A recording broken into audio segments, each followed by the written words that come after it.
کامیابی کے لیے 15 سال، کتاب راہیں بند نہیں، صفحہ 22۔ ایک صاحب بیڑی کے کارخانے میں چھوٹے ملازم تھے۔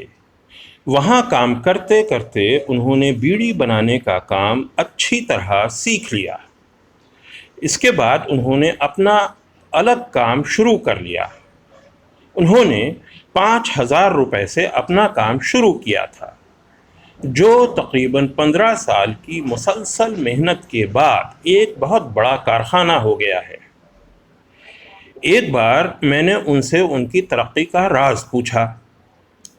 انہوں نے کہا کہ جس طرح ایک بچہ 15 سال میں جوان ہوتا ہے، ایک بزنس بھی اسی طرح 15 سال میں جوان ہوتا ہے۔ میں آج کی پوزیشن میں ایک دن میں نہیں پہنچ گیا ہوں، یہاں تک پہنچنے میں مجھے 15 سال لگے ہیں۔ اصل میں کوئی بھی کام ایک لمبی انتھک محنت مانگتا ہے، چاہے وہ آپ کا اپنا کام ہو یا آپ قوم کے لیے کوئی کام کرنا چاہتے ہوں۔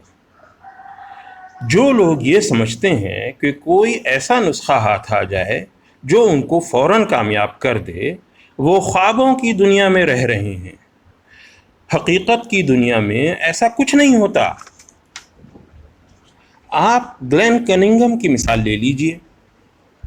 گلین کننگھم 1 میل کی دوڑ کا چیمپئن ہے، لیکن کننگھم جب چھوٹا تھا تو اس کے اسکول میں آگ لگ گئی تھی، جس میں اس کے پیر بری طرح جل گئے تھے۔ ڈاکٹروں کا کہنا تھا کہ اب وہ کبھی خود سے نہیں چل پائے گا، لیکن کننگھم نے ہار نہیں مانی۔ اس نے دن رات یہ سوچنے میں لگا دیے کہ چلا کیسے جائے۔ پھر اس نے کھیت کے ایک ہل کو پکڑ کر گھسٹنا شروع کر دیا اور دھیرے دھیرے پاؤں چلائے۔ اس سے اس کے پیروں میں کچھ جان پڑی۔ اب اس نے دوسری ایکسرسائزز بھی شروع کر دی اور وہ چلنے کے قابل ہو گیا۔ لیکن وہ وہیں نہیں رکا، وہ لگاتار 10 سال تک مختلف ایکسرسائزز کرتا رہا اور آخر کار 1 میل کی دوڑ کا چیمپئن بن گیا۔ مگر سوچئے کہ کیا کننگھم کو یہ کامیابی صرف چند دنوں میں مل گئی؟ نہیں، اس کے لیے اس کو لگاتار 15 سال تک محنت کرنی پڑی۔ اصل میں اس دنیا میں سالوں سال کی لگاتار محنت کے بغیر کوئی کامیابی ممکن نہیں ہے۔ بغیر محنت کے نتیجہ نکالنا جس کے لیے ممکن ہے، وہ صرف اللہ ہے۔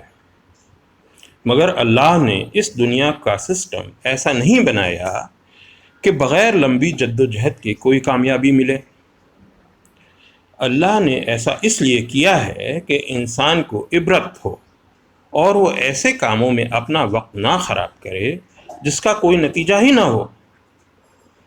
اللہ کی اس دنیا میں ہر کام اللہ کے قانون کے تحت ہی ہوتا ہے۔ گھاس کا ایک تنکا بھی اس قانون کا پالن کر کے ہی ہرا رہ سکتا ہے۔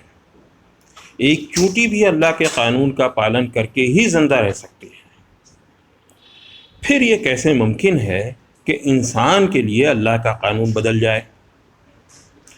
اللہ نے کامیابی کی شرط صحیح رکھی ہے یا لگاتار محنت رکھی ہے؟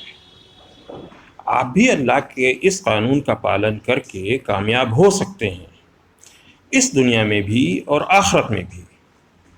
کتاب راہیں بند نہیں، صفحہ 22، مولانا وحید الدین خان، تسہیل لئیق خان۔